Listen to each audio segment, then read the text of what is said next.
Yes అది అసలు ఇవాళ ఏది అందరు బాగున్నారా? Thank you so much. ఈరోజు ఈ సినిమాలో నేను కూడా ఒక చిన్న భాగం అయినందుకు ముఖ్యంగా ఫస్ట్ నేను వెంకీ అట్లూరి అన్నకు థ్యాంక్ యూ చెప్పుకోవాలి సీరియస్గా. ఎందుకంటే ఆయన ట్రావెలింగ్లో ఫస్ట్ సినిమా నుంచి నేను ఉన్నాను. వీటి గురించి మాట్లాడే ముందు నేను ఒక సినిమా గురించి మాట్లాడాలి. ఒక్క నెగిటివ్ రివ్యూ కూడా లేకుండా రివ్యూవర్స్ అందరి చేత హ్యాట్స్ ఆఫ్ అనిపించుకొని, ఆడియన్స్ అందరి చేత క్లాప్స్ కొట్టించుకొని, ప్రొడ్యూసర్ల చేత షబాష్ అనిపించుకొని, నెట్ఫ్లిక్స్ అనే ఒక పెద్ద ఓటీటీ సంస్థలో అంటే కొన్ని నెలల పాటు ట్రెండింగ్లో ఉంది. తర్వాత నేషనల్ అవార్డే వచ్చి ఇంట్లో ఉంది. ఆ సినిమా పేరు లక్కీ భాస్కర్. అది తీసిన డైరెక్టర్ మన వెంకీ అట్లూరి గారు. మామూలు విషయం కాదు. అప్పట్లో మాయాబజార్ అని, శంకరాభరణం అని, రుద్రవేణ్ అని ఇలాంటి క్లాసిక్స్ గురించి మనందరం మాట్లాడుకుంటాం. ఈ జనరేషన్కి లక్కీ భాస్కర్ కూడా ఒక క్లాసిక్ మూవీ అనమాట. అలాంటి మూవీ తీసిన వెంకీ అట్లూరికి నిజంగా థ్యాంక్ యూ సో మచ్. నాకు మా గురువు గారి డైలాగ్ ఒకటి బాగా గుర్తొస్తుంది. త్రివిక్రమ్ గారి డైలాగ్ ఒకటి అరవింద సమేతలో, ప్రతి 30 సంవత్సరాలకి బ్రతుకు తాలూకు ఆలోచన మారుతూ ఉంటుంది.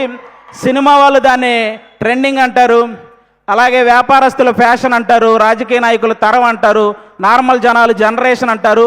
ప్రతి జనరేషన్లో ఒక గొప్ప థాట్ను ముందుకు తీసుకెళ్లే వాళ్ళని టార్చ్ బేరర్ అంటారు. ఈ జనరేషన్లో వెంకీ అట్లూరి అన్న కూడా నిజంగా టార్చ్ బేరర్ లాంటి వాళ్ళు. ఎందుకంటే చాలా గొప్ప గొప్ప థాట్స్, అంటే చదువు చెప్పిన గురువును గౌరవించుకోవాలి, అలాగే ఎంత బాగా చదివితే అంత రెస్పెక్ట్ మనకు వస్తుందనే ఒక గొప్ప థాట్ని ఈ జనరేషన్కి సార్ సినిమా ద్వారా ముందుకు తీసుకెళ్ళాడు. అలాగే వేగంగా, ఎక్కువ వేగంతో నడిపే బండి అయినా, వేగంగా వచ్చే రూపాయి అయినా ఏదో ఒక రోజు మనల్ని కింద పడేస్తుంది అని అత్యాశకు పోకుండా ఉన్న దాంట్లోనే ఎంత సంతోషంగా ఉండొచ్చు అనే గొప్ప కాన్సెప్ట్ని, ఆ థాట్ని మళ్ళీ లక్కీ భాస్కర్ సినిమా ద్వారా ముందుకు తీసుకెళ్ళాడు. ఈరోజు ఈ విశ్వనాథ్ అండ్ సన్స్లో సూర్య గారితో అంటే ఒక ఫ్యామిలీ సబ్జెక్ట్, అంటే మార్నింగ్ షో, ఫ్యాన్స్ షోకి కూడా ఫ్యామిలీతో సహా వెళ్ళొచ్చు అనే ఒక మంచి సినిమా ఈ థాట్తో ఈసారి ముందుకు రాబోతున్నాడు. అలాంటి వెంకీ అన్నకి అంటే అప్పట్లో మనకి సినిమా పోస్టర్ల మీద హీరో గన్ను పట్టుకుంటేనో, కత్తి పట్టుకుంటేనో, గొడ్డలు పట్టుకుంటేనో రికార్డులు కొల్లగొట్టిన పోస్టర్లు మనం చాలా చూసుంటాం. కానీ హీరో సింపుల్గా ఇన్సర్ట్ చేసుకొని జేబులో పెన్ను పెట్టుకున్న రికార్డులు తిరగరాయొచ్చు అని, అలాగే హీరో షేర్ మార్కెట్ గురించి చెప్పినా 100 కోట్లు షేర్ కొట్టొచ్చని, ఈరోజు హీరో ఒక చేతిలో పిల్లాన్ని పట్టుకొని ఆడించినా కూడా రికార్డులతో ఆడుకోవచ్చని చెప్పిన డైరెక్టర్ మన వెంకీ అట్లూరి అన్న. సితారా ఎంటర్టైన్మెంట్స్లో లక్కీ భాస్కర్ సినిమాకి ముందు, లక్కీ భాస్కర్ సినిమాకి తర్వాత అనేలాగా ఆ ప్రొడక్షన్ హౌస్ ఈరోజు ఉంది అంటే దానికి వన్ ఆఫ్ ద రీజన్. అలాగే తొలి ప్రేమ సినిమా హిట్ అయినప్పుడు దాని తర్వాత మిస్టర్ మజ్ను కానీ, లేకపోతే రంగ్దే కానీ ఇలాంటి సినిమాలు వస్తున్నప్పుడు వెంకీ అట్లూరి అనే డైరెక్టర్కి ప్రేమ, పెళ్లి సబ్జెక్టులు తప్ప ఏమీ తెలియదు అని అన్న వాళ్ళకి అప్పుడు తీసాడు అసలైన ఆయుధాలు బయటికి. ఇక అప్పటి నుంచి అంటే ఒక స్థాయిలో ఆయన కొంచెం డిసప్పాయింట్మెంట్గా ఉన్నప్పుడు మన నాగవంశీ అన్న ఆయనతో నిలబడ్డాడు.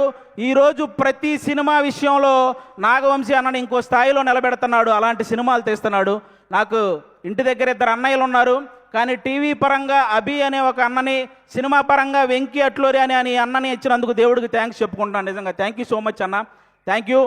ఇంకా ఈ సినిమాలో పెద్ద పెద్ద ఆర్టిస్టులు చాలామంది చేశారు. లెజెండరీ యాక్ట్రెస్ రాధికా గారు ఉన్నారు ఈ సినిమాలో. నాకు ఇప్పటికీ నవ్వింది మల్లె చెండు సాంగ్లో ఆవిడ స్మైల్ కానీ, ఆ డ్యాన్స్ కానీ ఎప్పటికీ మర్చిపోలేని, ఇప్పటికీ అదే హైపర్ యాక్టివ్తో ఉంటారు ఆవిడ. కాబట్టి ఆవిడకి థ్యాంక్ యూ సో మచ్ అండి. అలాగే ఒకప్పుడు 2 వ్యక్తులు ఇళ్ళ దగ్గర కార్లు అదే పనిగా ఆగుండేవి. అది ఒకటి రామారావు గారి ఇంటి దగ్గర, అలాగే ఒక జనరేషన్లో కోదండరామిరెడ్డి గారి ఇంటి దగ్గర కార్లు అలాగే ఆగేవి. ఎందుకంటే ఆయనేమో చూడడం కోసం, ఈయన డేట్ల కోసం. అంత సక్సెస్ఫుల్ డైరెక్టర్ కోదండరామిరెడ్డి గారి పెద్ద అబ్బాయి కూడా ఇక్కడ ఉన్నారు, సునీల్ గారు. ఈ సినిమాలో వన్ ఆఫ్ ద రోల్ చేశారు. ఆయన కూడా చాలా సపోర్ట్ చేశారు ఈ సినిమాలో. ఆయనతో పాటు నేను యాక్ట్ చేస్తున్నప్పుడు ఆయనకు కూడా థ్యాంక్ యూ సో మచ్. ఇక మమితా బిజ్జు గారి గురించి చెప్పక్కర్లేదు. తమిళనాడు సీఎం గారితో యాక్ట్ చేశారు, ఆవిడతో కలిసి నేను యాక్ట్ చేశాను. ఇంకా అంతకుమించి ఇంకా మనందరం ఈరోజు ఇంతమంది ఇక్కడికి వచ్చారంటే దానికి మెయిన్ రీజన్ సూర్య గారు సార్. గజనీ సినిమాలో మీరు మర్చిపోతారు, కానీ ఆ సినిమా చూసినప్పటి నుంచి మిమ్మల్ని మేము మర్చిపోలేదు సార్. అంటే తెలుగు సినిమా అభిమానులు తనకిష్టమైన ఒక తెలుగు హీరోని చూసినప్పుడు ఒక చిన్న ఎమోషన్కి గురవ్వటం అది కామన్. కానీ చాలామంది తెలుగు సినిమా అభిమానులు సూర్య గారిని చూసినప్పుడు కూడా అంతే ఎమోషన్కి గురవుతారు. ఎందుకంటే తెలుగు సినిమా మీద ఆయన వేసిన ఇంపాక్ట్ అలాంటిదన్నమాట. సార్, నా ఆల్ టైమ్ ఫేవరెట్ మూవీ మీది జై భీమ్ సార్. జై భీమ్ సినిమాలో మీరు పేపర్ చదువుతూ కాలు మీద కాలేసుకొని కూర్చొని పేపర్ చదువుతుంటే పక్కన ఒక చిన్న పాప కూడా ఆ పేపర్ తీసుకుంటే మీరు జస్ట్ అలా హెడ్ నాడ్ చేసి ఆ పేపర్ కూడా కాలు మీద కాలేసుకొని కూర్చోమంటారు. అది ఒక డైరెక్టర్ సీన్ రాసినట్టు ఉండదు సార్. మీ వ్యక్తిత్వమే స్క్రీన్ మీద కనపడుతున్నట్టు ఉంటుంది. అది ఆ విషయంలో అందుకే అలాంటి వ్యక్తి కాబట్టి ఈరోజు ఎంతోమంది పేద విద్యార్థుల్ని ఇంజనీర్లుగా డాక్టర్లుగా తీర్చిదిద్దారు మన సూర్య గారు. ప్రపంచానికి వెలుగునిచ్చేది ఆ సూర్య భగవానుడైతే ఎంతోమంది పేదవాళ్ళ జీవితాల్లో వెలుగునిచ్చింది ఈ సూర్య భగవానుడు. కాబట్టి ఖచ్చితంగా మీరందరూ ఆ విషయంలో క్లాప్స్ కొట్టాలి. ఎందుకంటే తమిళనాడులో మన సూర్య గారు ఒక ట్రస్ట్ పెట్టారు. దానికి చిరంజీవి గారే ఇన్స్పిరేషన్ అని ఆయన చెప్పారు. కానీ పిల్లల ఎడ్యుకేషన్ విషయంలో చిరంజీవి గారికి కూడా సూర్య గారే ఇన్స్పిరేషన్ అని స్వయంగా ఆయనే చెప్పారు. కాబట్టి అది నిజంగా చాలా చాలా చాలా గొప్ప విషయం. ఒక కుటుంబాన్ని బాగా చూసుకోవడంలో కానీ, భార్యని ప్రేమించడంలో కానీ, వ్యక్తిత్వంలో కానీ, టాలెంట్ ఉండి చదువుకోవడానికి శక్తి లేని వాళ్ళకి సహాయం చేయడంలో కానీ, బాడీని సరిగ్గా మెయింటైన్ చేయడంలో కానీ, బాక్స్ ఆఫీస్ దగ్గర సరైన లెక్కలు సరిచేయడంలో కానీ ఆయన్ని బీట్ చేసే వాళ్ళు ఎవరైనా ఉంటే వాళ్ళకి లైఫ్ టైం సెటిల్మెంట్ రా. Thank you so much.